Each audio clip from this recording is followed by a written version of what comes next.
Yeah, I mean, right. I mean, that's one of the most obvious things that people should hold on to. That's just right out there. These guys, there's all kinds of facts from every different source citing that these guys wanted to go into war in Iraq, and these guys were looking for every kind of reason that they could come up with, make up anything.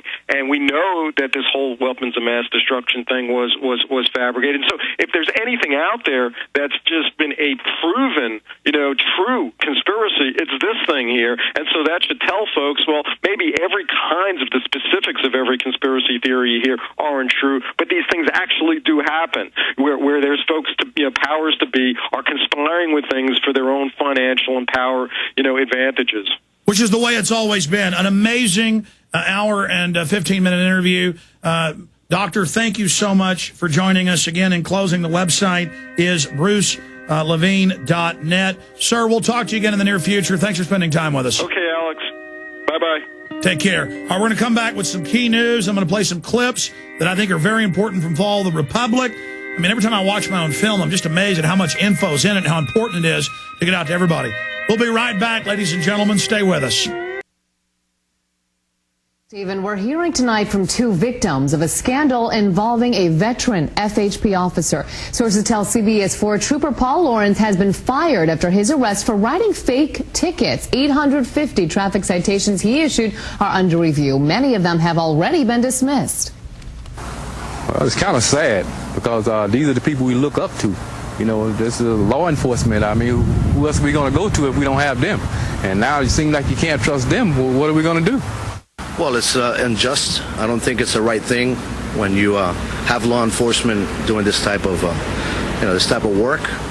I work for Dayland Dodge Chrysler Jeep. I have a management position, and my license depends on my job. And I got stopped for no reason. Trooper Lawrence is accused of writing the fake tickets to boost the number of citations he was reporting, even though FHP says they have no quota requirements. Okay, we've got scores of videos every day that make the police look horrible. We don't play most of them because I figured out it plays into the hands of the establishment because then it divides the people from the police even more, and then the police start persecuting the population even more. But we do expose the corruption. It's just we don't obsess over it, particularly because we understand the larger psychological warfare operation. But notice here they did the right thing with the guy writing fake tickets. But then they go ahead and lie and say there's not a quota. It's come out that every police department has an unwritten quota. You get promoted for tickets you write. And it just so happens that I had cruise control on a Chevy truck with standard tires. Wasn't bigger tires or something. I was doing 60 and a 60 on cruise control. This is years ago in college. I got pulled over by state police in North Texas, and they got mad. I said, I had this on cruise control. There's no way I was going above 60. And they started threatening me.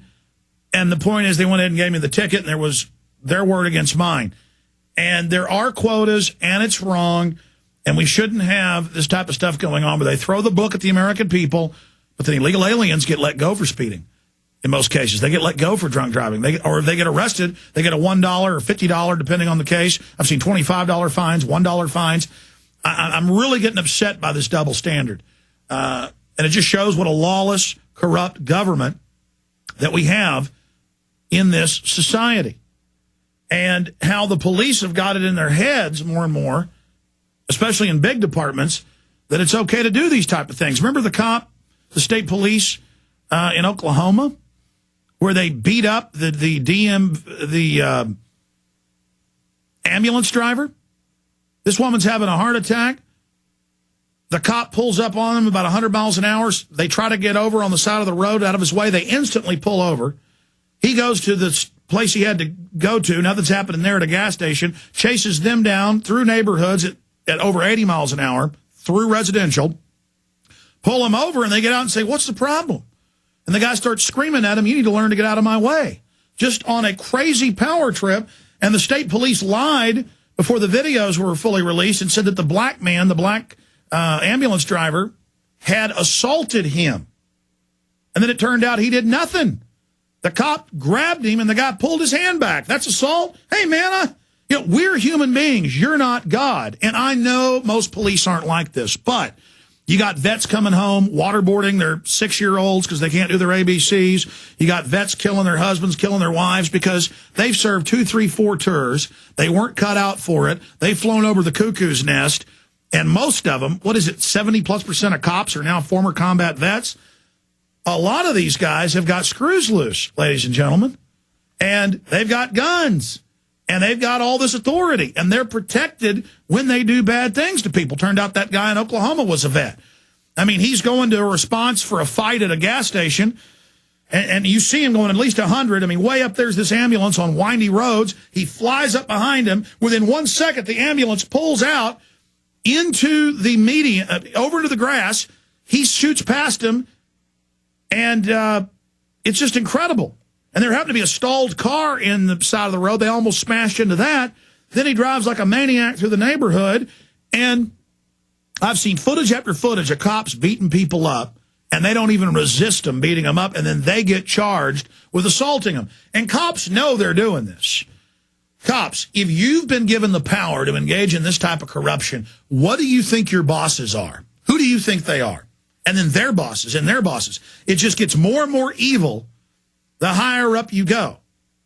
And then the media uses examples of good cops that get in trouble for not doing bad things to make us feel sorry for the police, when in truth, that's some good cop who made the system mad, so they're persecuting him.